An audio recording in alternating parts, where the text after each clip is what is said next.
Bismillahirrahmanirrahim.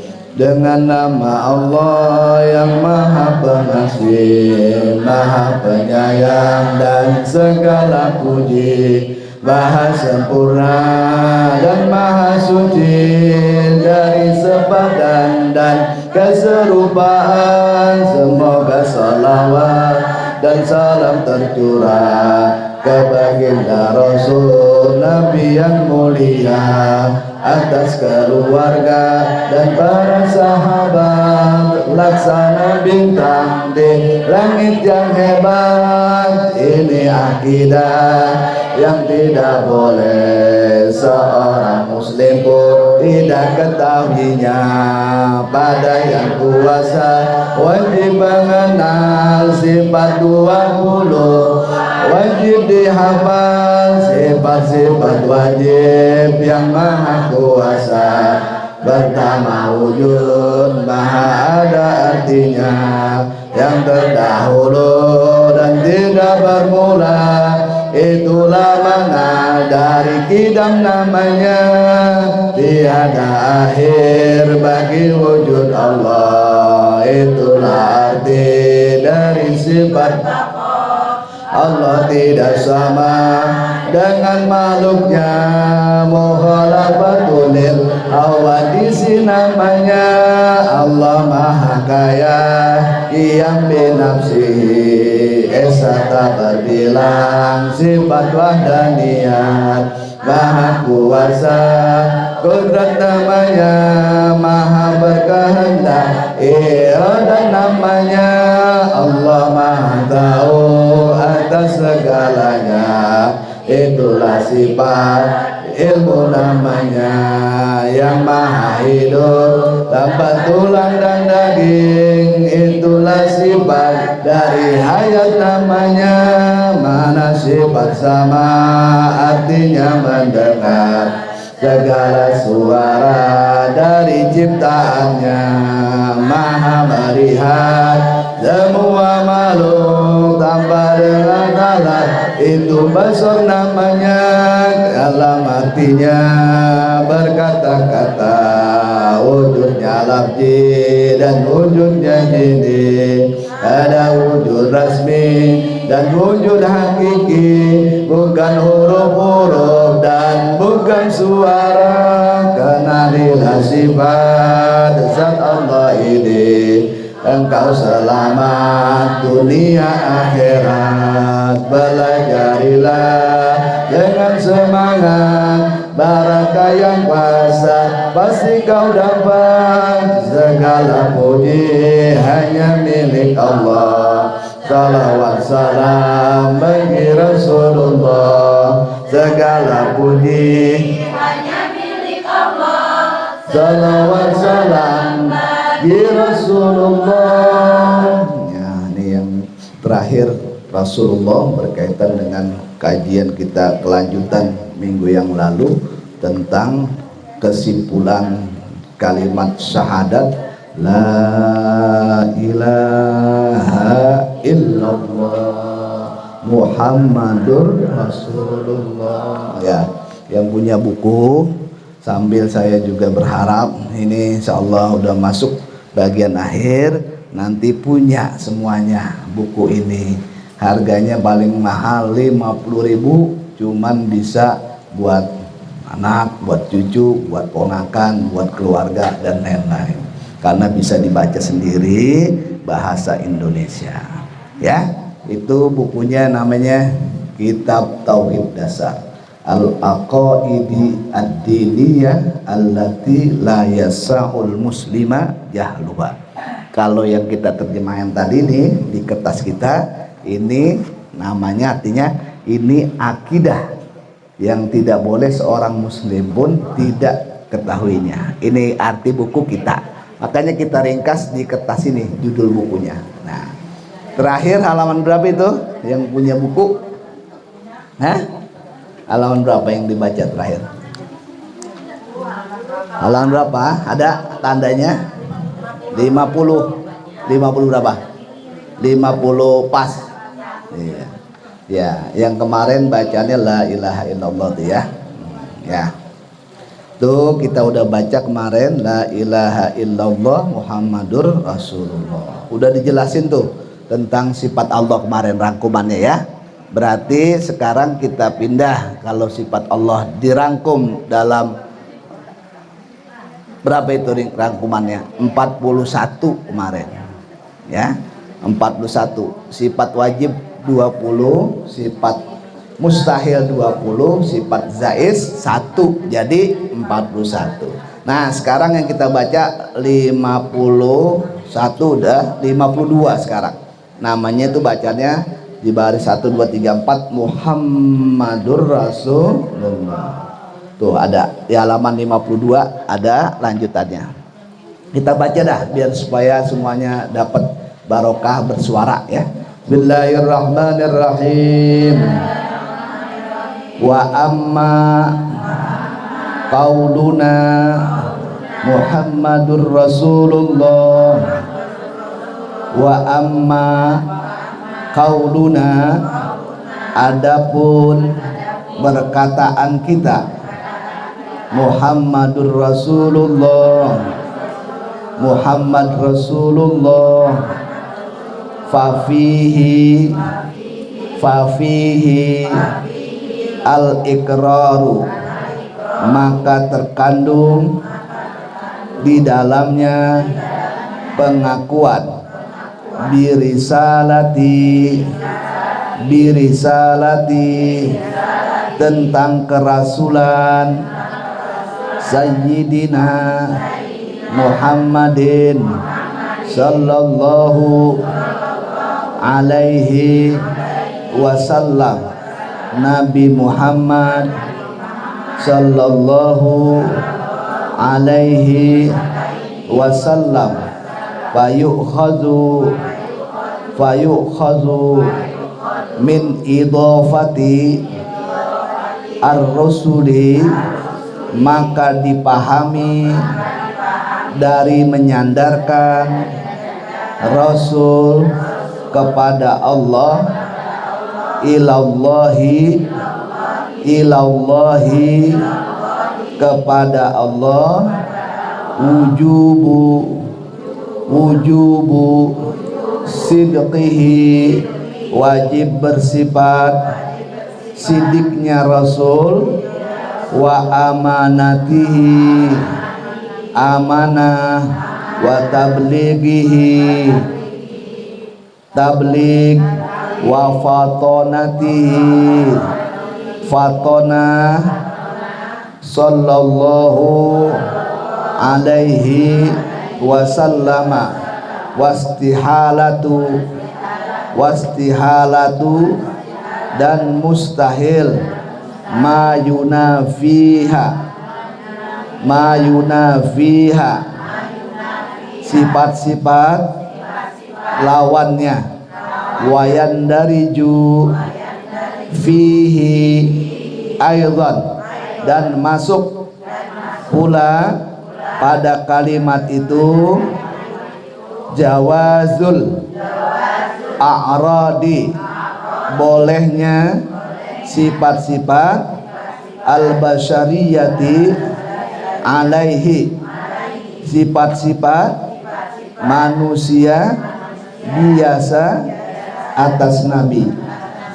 Alhamdulillah segitu Bu. Ini penting sekali kita dengarkan waktu kita, karena ini berkaitan dengan syahadat kita, ibu-ibu. Ya, syahadat kita ini mah untung syahadat ya. Ada tuh di depan rumah saya nih, dulu pabrik mie di situ, namanya dulu Bapak bukan masih muda sih, umurnya kurang lebih 39, namanya Peter. Tapi sekarang udah diganti namanya Abdul Fatir. Dia itu dulunya ada di jalan tol itu, namanya sekolah IPK, kayak hotel itu gede tinggi di pinggir tol tuh, ada makro dulu ya, makro ya. Nah, makro dulu dia itu di situ kegiatan kerjanya, di mobil dikasih mobil, terus dikasih apartemen, anaknya 2 masih kelas 4 SD paling gede. Sekarang ada di sini nih karena waktu itu WA saya Ada di sini sekarang dia itu, ya. Udah diganti namanya sama guru kita tuh, Kiai Fahrudin diganti namanya Peter jadi Abdul Fatir. Jadi karena dia itu kerjaannya dari mimbar ke mimbar di gereja namanya khutbah. Kalau dia khutbah itu Bu, itu anak-anak yang mahasiswa atau mamanya pada nangis semuanya karena bahasanya dan pengertiannya tentang agamanya itu luar biasa. Itu si Peter namanya, ya. Itu sekarang dia ketemu sama orang Garut, muslimah perempuan. Ketemunya yang nggak ceritain dah, saya nggak tahu deh ceritanya ketemunya gimana, di lembah mana saya juga nggak tahu. Tapi cuman dia yang bagian itu nggak mau cerita, ya. Akhirnya nikah karena perempuannya nggak punya orang tua, ada encingnya, pamannya. Akhirnya itu gimana mulanya? Itu nikah, encingnya nikahin pakai telepon. Jadi itu si Patir minta atau nikah sama encingnya itu perempuan pakai telepon, ya. Telepon akadnya gitu. Saya terima nikahnya dan kawinnya gitu-gitu. Akhirnya nikah. Enggak berapa lama nikah, ya kan kalau mau nikah harus masuk Islam deh kan? Syahadat, ya syahadat dah mau nikah dia, nikah. Rupanya habis nikah yang tadi mobilnya kemana-mana dipakai, nggak bagus mobilnya, bensinnya dikasih, itu sama gereja ditarik mobilnya, diambil, ya. Apartemen yang tadinya nginep keluar, nggak boleh, ya. Anaknya masih tetap Kristen anaknya, 2, istrinya juga yang itu yang bukan Islam tetap itu Kristen. Jadi dia juga bisa juga akhirnya karena nikah yang ini nih, ya. Akhirnya nggak lama 2 minggu karena keterbatasan begitu bingung, karena dia cerita dari semenjak dia hidup sampai sekarang dia nggak pernah kerja, nggak pernah punya keahlian ngetik apa tani atau dagang, nggak pernah. Dia mah kerjanya dari gereja begitu aja tuh, ngasih pidato minggu begitu. Akhirnya kan dia tarik semua, bingung dia, karena bingung begitu susah, jatuh sakit, masuk angin dan lain-lainnya. Istrinya ninggalin. Yang tadi ngajak Islam tuh ditinggalin sama istrinya, sama orang Garut tuh tinggalin. Akhirnya ribut dah tuh, ribut belum ngerti atau bagaimana ya, itu ditalak, mintanya talak 3 sekaligus. Iya, sama istrinya tuh, ya kamu kalau mau nalak jangan 1 2, katanya 3 sekaligus. Akhirnya jatuh 3 talak. Habis begitu udah pisah dah tuh. Nah ini udah tambah kacau nih, orang udah tambah susah, ya, hidupnya ekonomi nggak ada, yang diikutin udah ninggalin, lah dia masuk Islam ini bingung. Akhirnya datang tuh nyari tempat, saya taruh di kontrakan depan tuh, ada yang baik, udah bulan ini dibayarin masuk kontrakan. Ya barangnya juga tuh, ada yang usaha kargo, Parudin tuh barangnya dia yang bawain, pakai mobil kargo di situ, ya. Itu syahadat yang tujuannya dia buat nikah doang sebenarnya katanya, ya. Akhirnya mau balik kan sekarang nih, istrinya juga mungkin udah pikiran, udah dinasehatin mau balik, tapi kasusnya karena udah talak 3, bagaimana baliknya? Harus diselingin itu kan. Diselingin. Punya usut, ternyata masih ada celah karena dia nikah make telepon, nggak jadi tuh nikahnya. Jadi kemarin tuh belum dihitung nikah namanya, ya, karena nikahnya nggak sah, nggak ketemu orang hadap-hadapan begitu, cuman pakai suara doang. Nah itu bisa, tapi nyampe sekarang belum terjadi dia nikah yang benar gitu, karena perempuannya masih belum mau, masih nunggu 3 bulan. Terus malam sama saya masih di sini. Sekarang alhamdulillah udah kerja. Kalau namanya belum diganti, kerja daftar di mana aja nggak diterima. Kalau udah Abdul Fatir udah kerja tuh sekarang, dekat komplek, ada tuh di Meruya, ada sekolah Al-Azhar, ada masjid di situ tuh, ada di situ dia kerja tuh. Udah mulai kerja, udah mulai bisa ketawa dah sekarang nih, ya. Saya bilang udah lupain dulu yang itu, dia tenangin dulu biar supaya nyerap syahadatnya. itu syahadat yang dipaksain. Nah, lah kalau kita ini syahadat yang dari lahir, ya harus ngerti syahadat tuh. Ya, yang tadi kita baca itu syahadat tuh. Ya, syahadat yang pertama la ilaha illallah, udah. Ya, asyhadu an la ilaha illallah. Yang kedua nih, wa asyhadu anna muhammadar rasulullah. Itu kalau ditanya kita tuh masuknya apa tuh? Kita baca itu.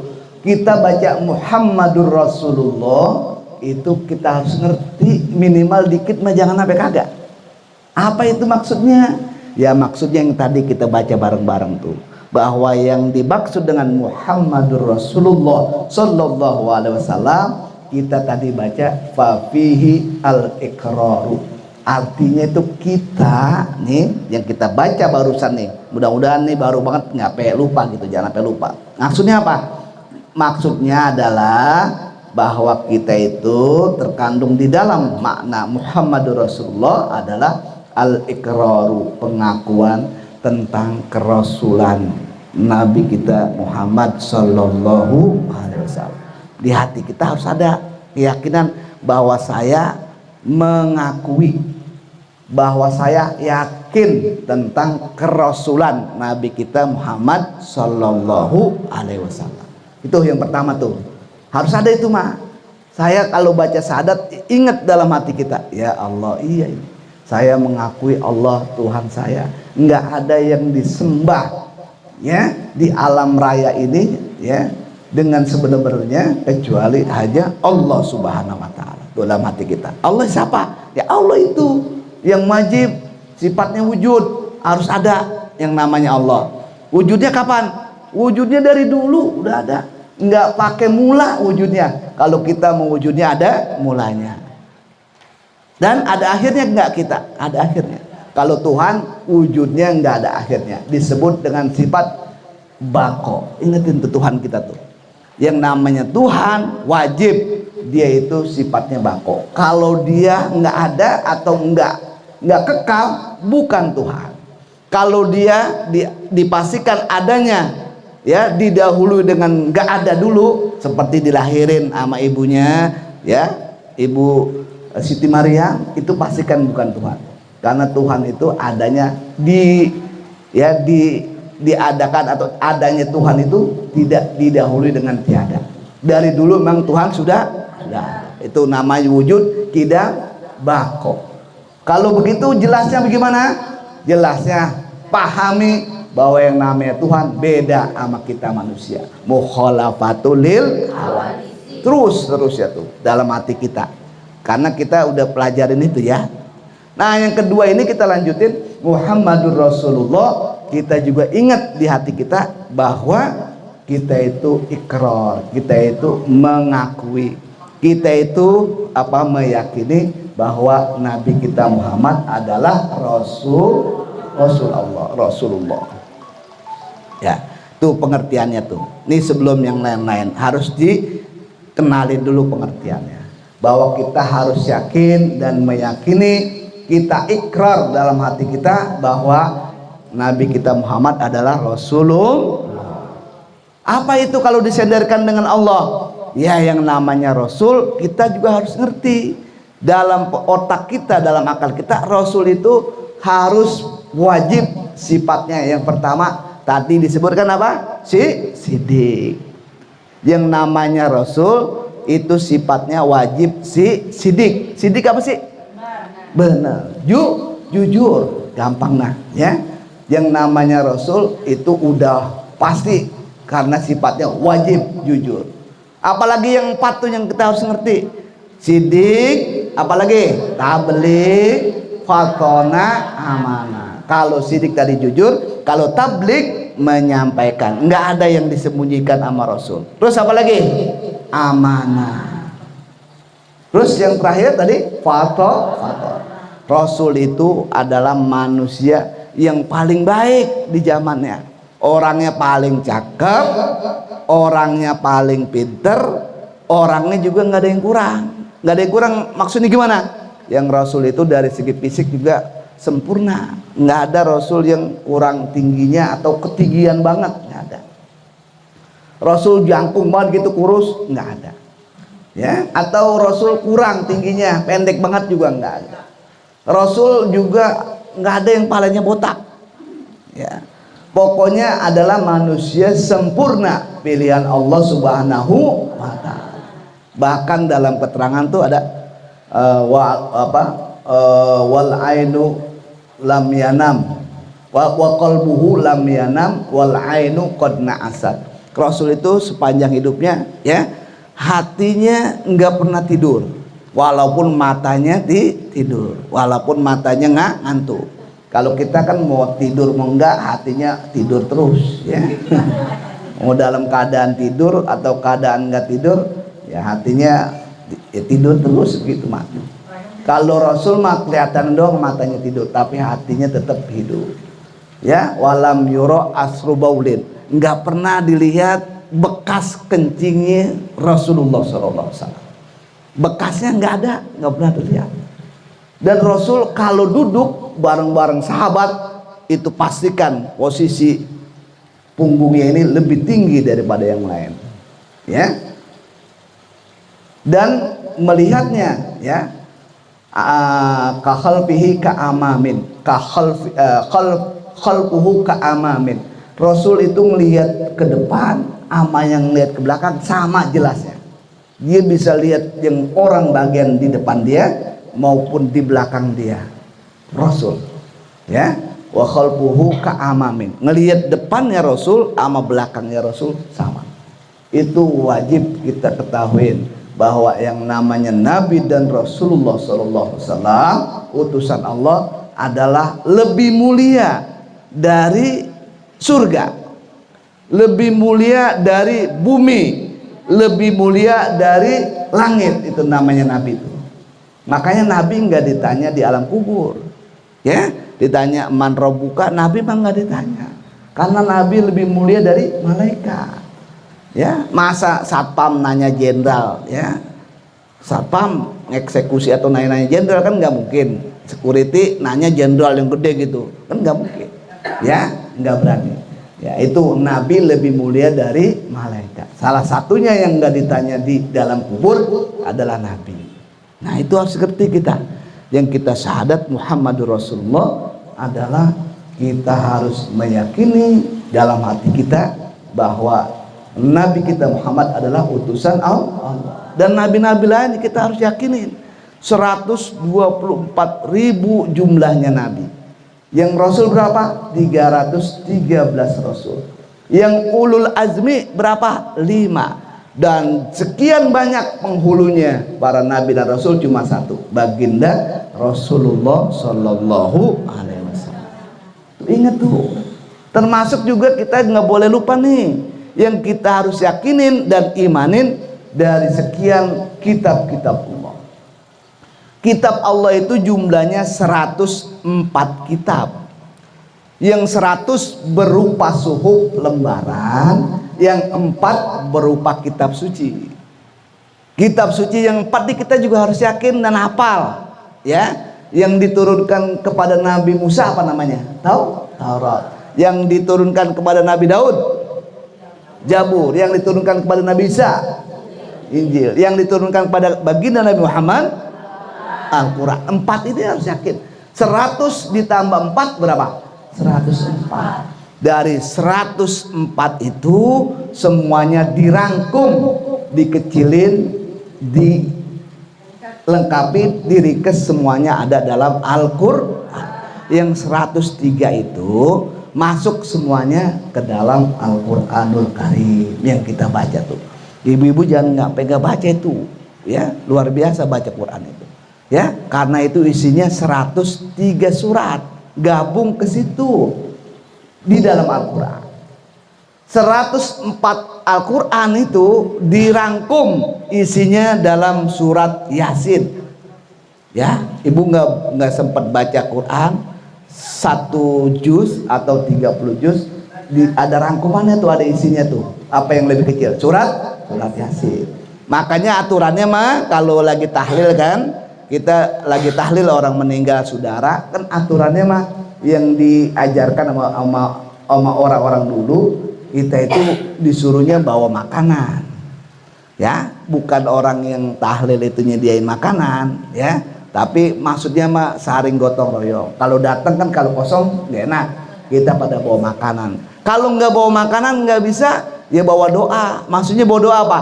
Bacain Quran. Disuruh mah 30 juz, cuman 30 juz orang jarang yang bisa ya. Udah kalau nggak pada bisa mah katanya baca Yasin aja. Dibacain Yasin bener nggak? Baca Yasin. Surat Yasin tuh udah segitu, yang isinya 104 kitab berikut Al-Quran tuh isinya di dalam Yasin dijadiin satu, diringkesin lagi menjadi surat Al-Fatihah. Makanya kita baca Fatihah berkali-kali karena ini surat yang paling bahaya, surat yang manfaatnya besar banget. Orang seketika bisa sehat kalau Allah kuasa dengan surat Al-Fatihah ya. Allah tentukan takdirnya sehat, langsung bacain Fatihah. Makanya dibaca di mana-mana karena ini isinya merangkum 104 kitab itu di surat Fatihah dirangkum ya. Makanya orang baca Fatihah, baca Fatihah, baca Fatihah. Tadi orang tua kita Fatihahin. Kita juga pengen lancar, kalau nggak bisa lain-lain baca surat Fatihah, lancar insya Allah, sehat ya. Kalau rezeki mau ukurannya macam-macam, beda-beda ya. Kalau itu biasanya tergantung kerajinan, tergantung kekerasan usaha. Kalau Mbak Ros misalkan usahanya keras, dia dapat banyak kan karena dia rajinan atau 24 jam usahanya. Itu biasanya yang menentukan banyak enggaknya kerajinan di antaranya. Tapi enggak mesti juga. Enggak mesti juga. Yang menentukan adalah Allah Subhanahu wa taala. Tapi kadar usaha orang kadang-kadang menentukan juga. Tapi ada yang di rumah aja karena kontrakannya ada 100 juga lebih banyak. Bisa enggak? Apalagi kontrakannya berupa ruko. Beda kan sama yang biasa ya?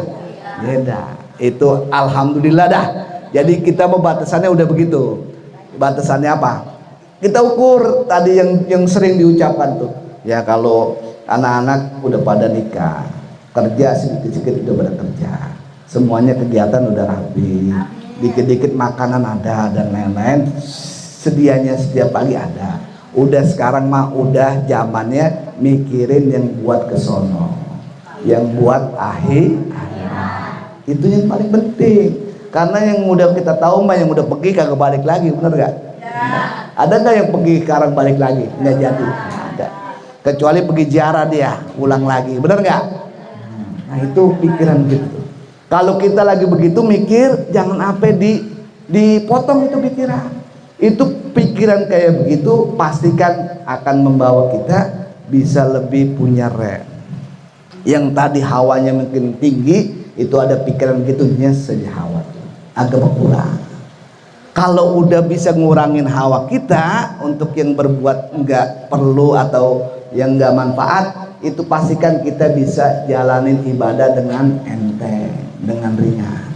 Karena yang namanya hawa kita nggak mungkin bisa bersatu dengan kemauan kita ibadah. Itu rumusnya. Kalau kita lagi hawanya gede, maksiat, berbuat salah, itu mau dibarengin sama ibadah udah gak kena. Ya, karena kalau yang satunya datang, yang satunya pergi. Ya, yang satunya pergi, ya bisa dijalanin. Kalau udah direm aja hawa, ya, yang ada pada diri kita, insya Allah ibadahnya enteng, insya Allah zikirnya enteng, insya Allah dibawa ini badan kemana yang kira-kira cakep, ngikutin itu badan.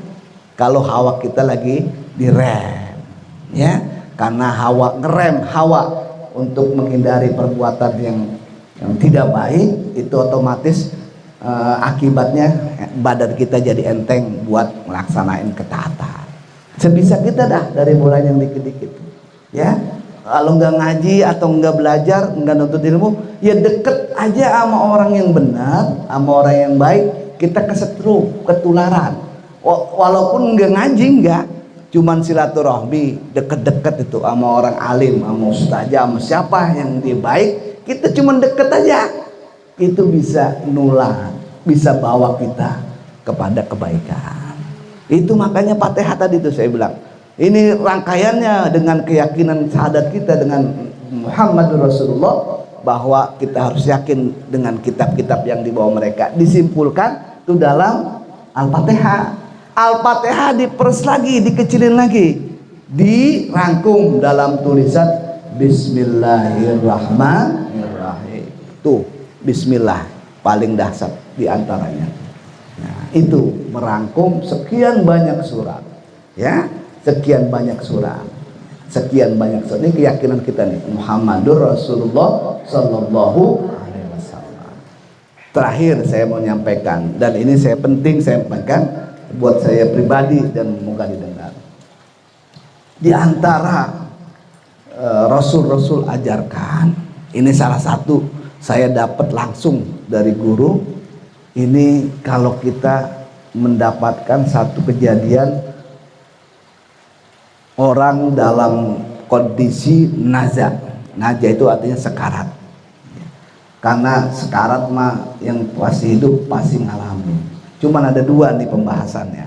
Ada orang yang mengalami, ada orang yang sekitarnya ketika melihat orang dalam keadaan seperti itu. Itu guru kita mengajarkan dan diingat buat kita pesan, karena suatu saat bisa saja ya, karena yang 6 orang itu mengalami. Yang pertama, buat kondisi kita pribadi ya, kan orang biasa yang mulainya dari sehat sakit dirawat masuk ICU, masuk kondisinya dalam kondisi sekarat. Itu prosesnya biasanya yang normal begitu, kecuali memang dalam kejadian luar biasa terjadinya kecelakaan atau lainnya. Ini yang dipesenin oleh guru-guru kita, dan itu dibahas dalam kitab fikih janazah.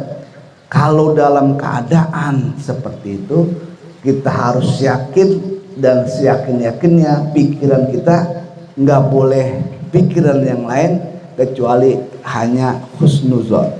Husnuzon itu artinya berbaik sangka. Jadi kita dalam posisi begitu tuh, kita yakin seyakin-yakinnya bahwa yang Maha Kuasa bakalan ampunin kita. Itu. Jadi pikiran jangan dicampur-campur tuh pesannya.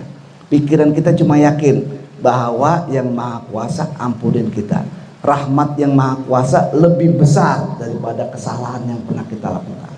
Jadi itu orang dalam kondisi itu stabil, enggak repot, enggak lama-lama nyusahin sampai 3 bulan dan lain-lain. Itu kondisi itu perlu dipikirin sama kita.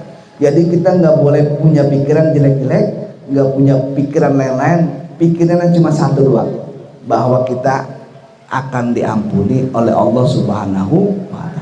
Kita bakalan selamat, kita bakalan beres semuanya. Itu pikirin tuh, ya. Jadi nomor 1 tulis husnuzon sama yang Maha Kuasa. Karena yang Maha Kuasa bagaimana pendapat kita. Kalau kitanya pendapatnya baik, sama yang kuasa juga berikan yang terbaik buat kita. Jadi itu yang pertama. Yang kedua, ini penting. Ya, yang kedua, biar supaya selamat ini, ya. Yang kedua, kita harus ingat dalam kondisi itu yang pernah diajiin berupa hadis, berupa ayat yang mengatakan, misalkan ya contohnya, kullu nafsin za'iqatul maut. Setiap orang yang hidup mah udah pasti ngalamin namanya mati.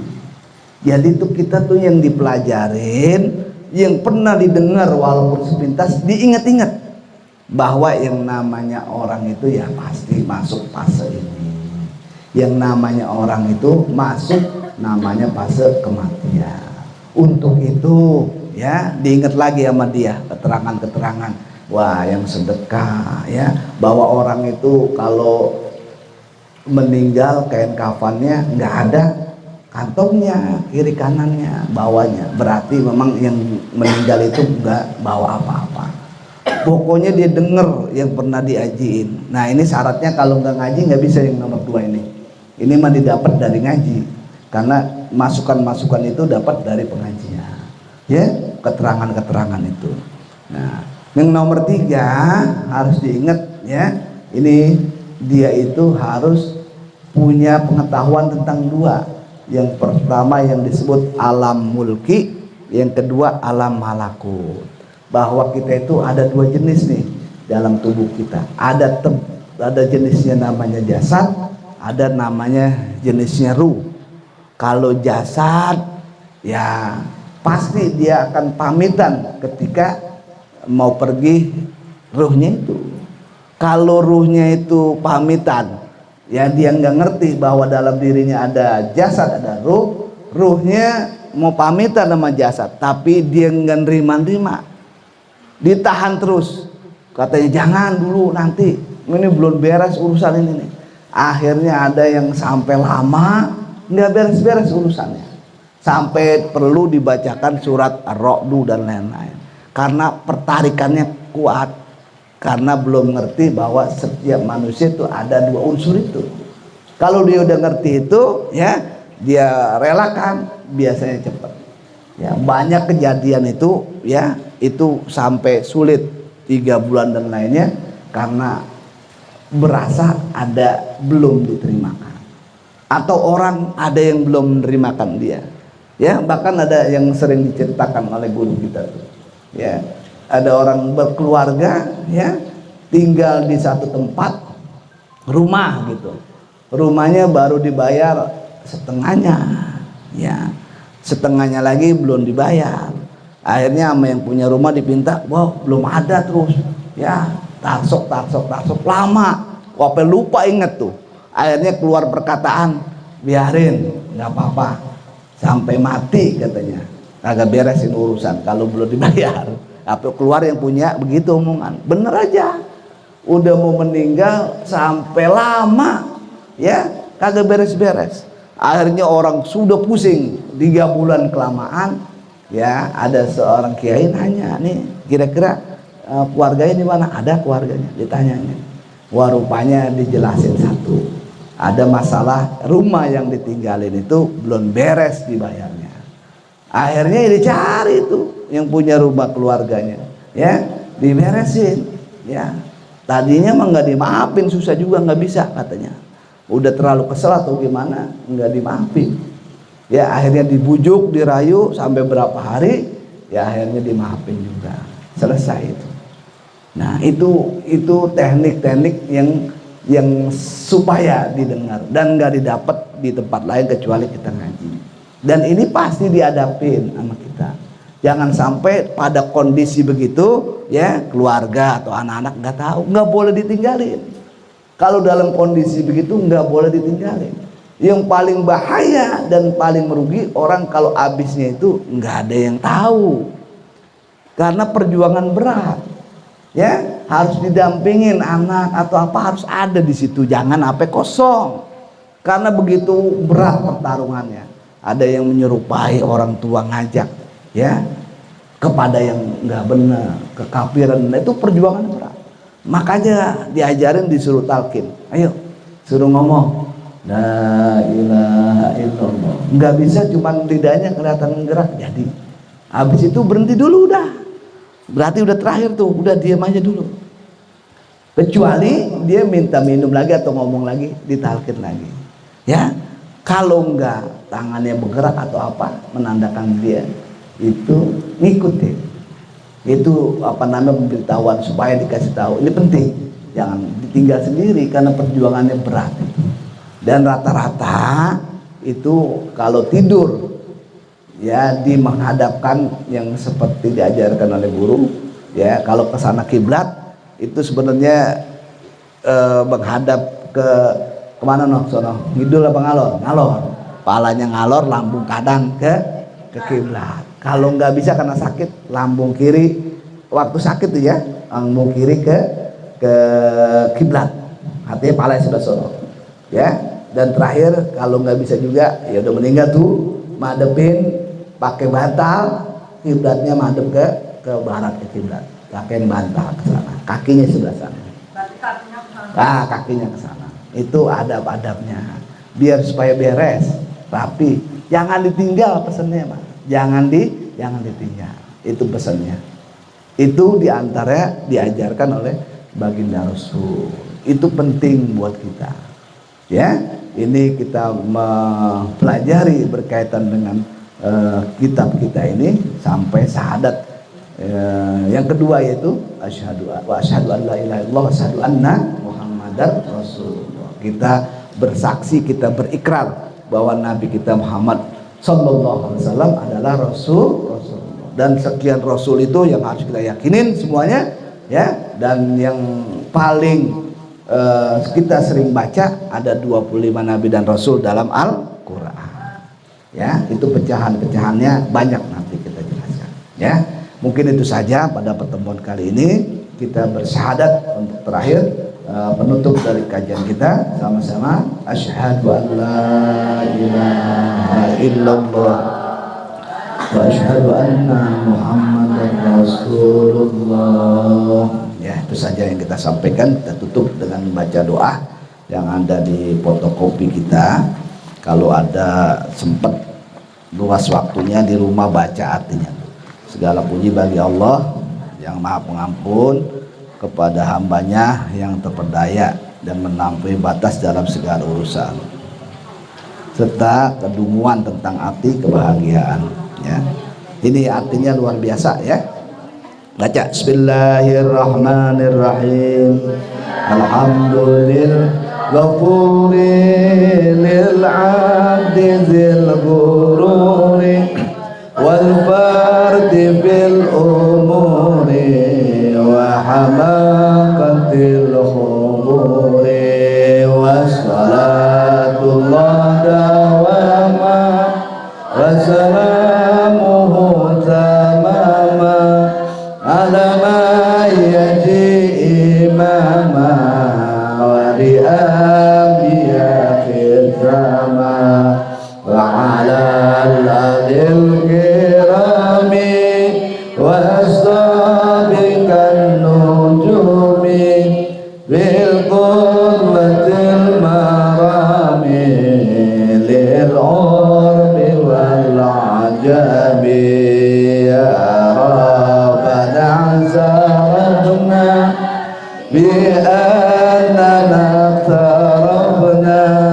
wa annana asrafna ala asrafna fatub alaina tawba أغسل كل حوبة واستر لنا العورات وآمن الروعات واغفر والدنا ربي ومولودنا والأهل والإخوان وسائر الخلان وكل ذي محبة أو جيرة والمسلمين أجمعين ربي يسمع فضلا وجودا منا لا باكتساب منا بالمصطفى الرسول نعظى رسول بالمصطفى الرسول نعظى بكل بالمصطفى الرسول نعظى بكل سور صلى وسلم ربي عليه عند الحب وآله وصحبه عدد تشخيص به والحمد لله بالبدء والثناء والحمد لله بالبدء والثناء. Assalamualaikum warahmatullahi wabarakatuh.